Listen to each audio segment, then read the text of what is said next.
Morning DSS friends, welcome back my channel. Friends, ఎవరైనా కొత్తగా చూస్తే లైక్ చేయండి, షేర్ చేయండి, సబ్స్క్రైబ్ చేసుకోండి. లైక్ చేయమని ఎందుకంటున్నానంటే ఎక్కువ మంది చూసారనుకోండి, ఇది ఇంకొకళ్ళకి రీచ్ అవుద్ది. సో ఇప్పుడు తమ్నైల్ చూసారు కదా మీరు.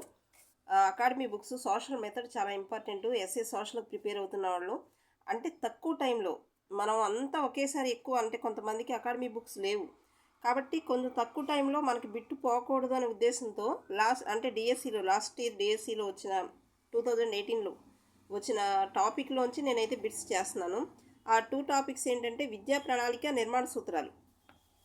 చూడండి, ఇక్కడ బీభత్సంగా రాసేసాను, అంటే అప్పుడు ప్రిపేర్ అయ్యాను కదా 2018లో. సో అలాగా ఇది డిఎస్సికి వచ్చిన బిట్టు. సమైక్యతా సూత్రం నుంచి బిట్ వచ్చింది, 2018లో వచ్చింది బిట్టు.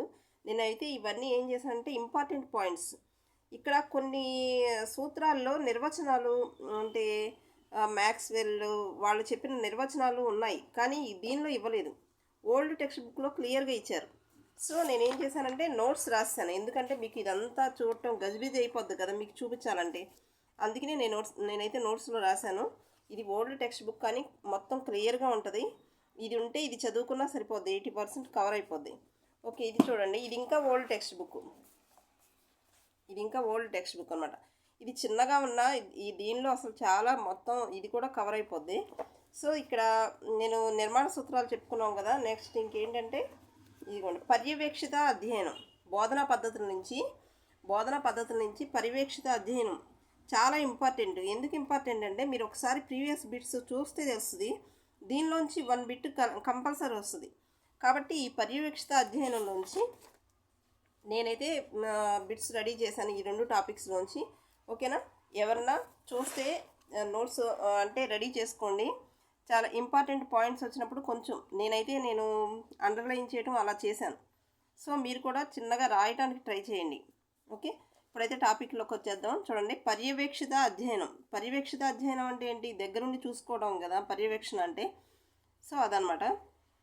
చూడండి, ఈనాటి విద్యా వ్యవస్థలో అభిలషణీయమైన స్థాయిలో అభ్యసనాన్ని ప్రోత్సహించడానికి ఉపయోగించే ఒక ముఖ్యమైన పద్ధతి పర్యవేక్షిత అధ్యయనం.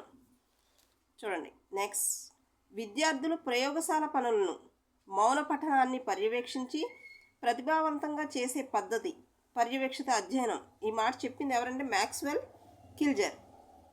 ఈ అకాడమీ బుక్లో అంటే కొత్త బుక్లో ఇవి లేవు, కానీ ఓల్డ్ టెక్స్ట్ బుక్లో ఉన్నాయి. కాబట్టి మీరు ఇవంతా గుర్తుపెట్టుకోకండి. మౌన పఠనం ప్రతిభావంతంగా, ఇది చెప్పింది ఎవరంటే మ్యాక్స్వెల్ కిల్జర్.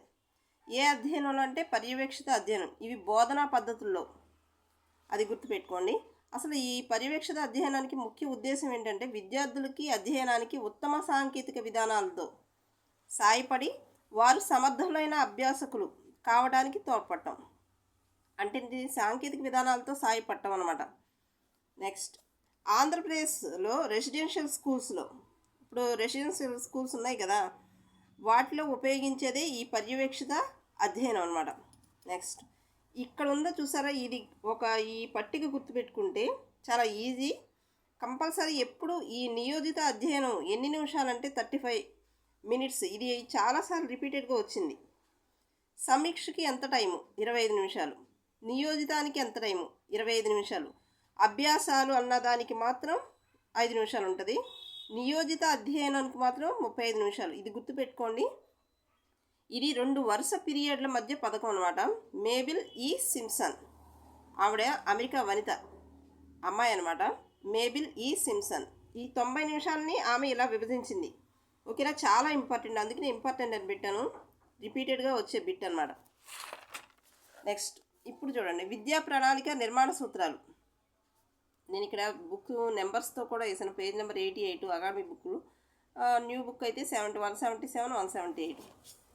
ప్రయోజన సూత్రం. మనకి చాలా సూత్రాలు ఉన్నాయి, కానీ ఈ నిర్వచనాలు ఇచ్చిన వాళ్ళు ఇంపార్టెంట్ కాబట్టి నేను వాళ్ళ పేర్లతో సహా నిర్వచనం ఇచ్చాను అనమాట.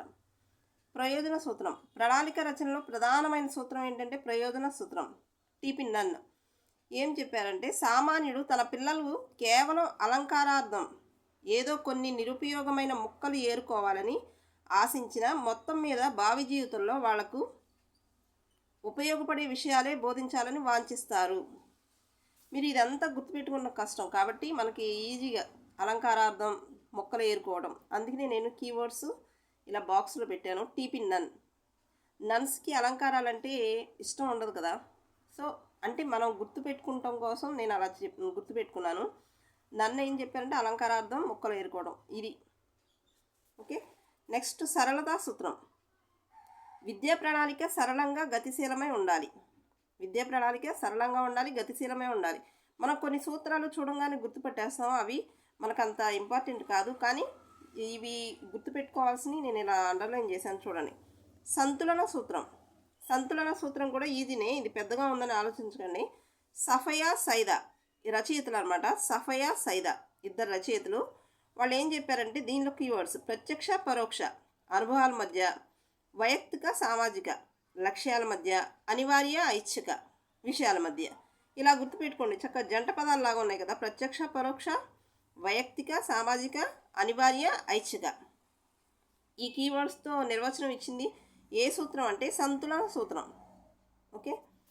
నెక్స్ట్ సృజనాత్మకత సూత్రం. ఇది కూడా నిర్మాణ సూత్రాల్లో ఒకటి. సృజనాత్మకత అంటే కొత్తగా ఆలోచించడం. ఓకే.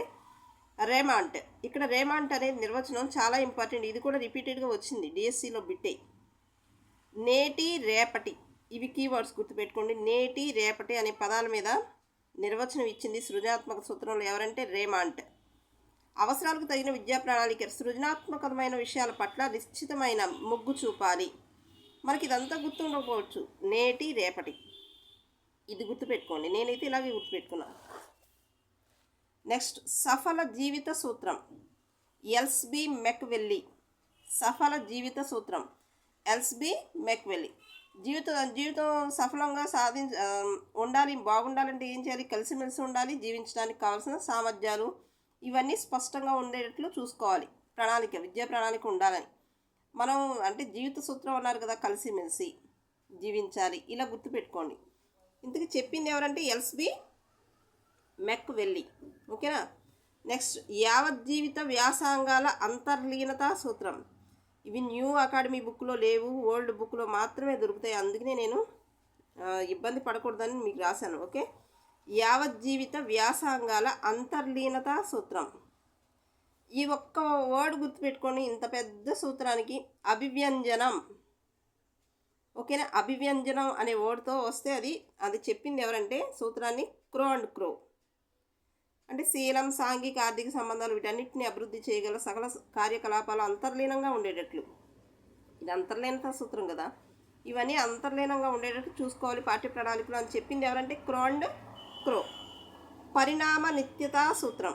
పరిణామ నిత్యతా సూత్రం ఇది కూడా క్రో అండ్ క్రో అని చెప్పారు. ఏం చెప్పారంటే ప్రజాస్వామిక సమాజంలో పాఠ్య ప్రణాళిక నిశ్చలంగా ఉండలేదు. అంటే ఒకే మారుతూ ఉంటుంది, నిరంతరం మారుతూ ఉంటుంది, మార్పు చెందుతూ ఉంటుంది. కాబట్టి పరిణామ నిత్యతా సూత్రం ఎప్పుడు మారుతూ ఉంటుంది. నిత్యత అంటే ఎప్పుడు మారుతూ ఉంటుంది అనమాట. చెప్పింది ఎవరంటే క్రో అండ్ క్రో. నెక్స్ట్ పాఠ్య ప్రణాళిక తన ప్రయోజనాన్ని సాధిస్తుంది లేదా నిష్కర్ష చేసేందుకు అది నిరంతర పరిశీలనకు, విమర్శకు, సంస్కరణలకు గురి కావాలి. చెప్పింది జాన్ డ్యూయి. టెక్స్ట్ బుక్లో డివి అని ఇచ్చాడు. డివి అన్న డ్యూయి అని ఒకటి, డ్యూయి. నెక్స్ట్ బడిని జ్ఞానపరాయణుడి దుకాణంగా భావించడం తగదు. ఇది చాలా ఇంపార్టెంట్. ఇది కూడా ఒకసారి వచ్చింది. బడిని పరాయణుడి దుకాణంగా భావించడం తగదు అని చెప్పింది టీపీ నన్. పాఠశాలలు తమ అవసరాలకు అనుగుణంగా పాఠ్య ప్రణాళికను మలుచుకొని వాటి అభ్యున్నతికి ఒకదానితో ఒకటి పోటీ పడకుండా ఉండటమే సమాధానం. కొఠారి కమిషన్ చెప్పింది. అవసరాలకు అనుగుణంగా మార్చుకోవాలి అని చెప్పింది అనమాట కొఠారి. నెక్స్ట్ ఇది చాలా ఇంపార్టెంట్. సెకండరీ విద్యా కమిషన్ సూచించిన సూత్రాలు. అనుభవ సాకల్య సూత్రం. అనుభవ సాకల్య సూత్రం అంటే ఏంటి? అనుభవాలు గడించాలి విద్యార్థి. ఎక్కడ? తరగతిలో, గ్రంథాలయంలో, కార్యశిబిరంలో, ఆట మైదానంలో. ఇలా వస్తే అనుభవ సాకల్య సూత్రం. వైవిధ్యత సాంబిత సూత్రం అంటే వైవిధ్యత అంటే ఏంటి? విద్యార్థులకి వాళ్ళ వ్యక్తిత్వానికి అనుగుణంగా పాఠ్య ప్రణాళిక ఉండాలని చెప్పడం అనమాట. సామాజిక జీవితంతో సంబంధ సూత్రం ఇదొకటి. విరామకాల వినియోగ శిక్షణ సూత్రం. నెక్స్ట్ విషయాల అంతఃసంబంధాల సూత్రం. ఇక్కడ ఏం చెప్పారంటే బడి జీవితం యావత్తు విద్యా ప్రణాళిక కావాలి. ఇది చాలా ఇంపార్టెంట్. బడి జీవితం యావత్తు విద్యా ప్రణాళిక కావాలని చెప్పింది సెకండరీ విద్యా కమిషన్. అది మాత్రం బాగా గుర్తుపెట్టుకోండి. అతని సంతులిత మూర్తిమత్వ వికాసానికి సాయపడాలి. ఓకేనా? ఇవి 1 మార్క్ అయితే నేను అనుకుంటున్నా వచ్చేస్తాను అనుకుంటున్నాను. మీకు నచ్చితే ఒక లైక్ చేయండి ప్లీజ్. లైక్ చేయండి, షేర్ చేయండి. ఎందుకంటే టెక్స్ట్ బుక్ లేని వాళ్ళకి యూజ్ అవుతుందని.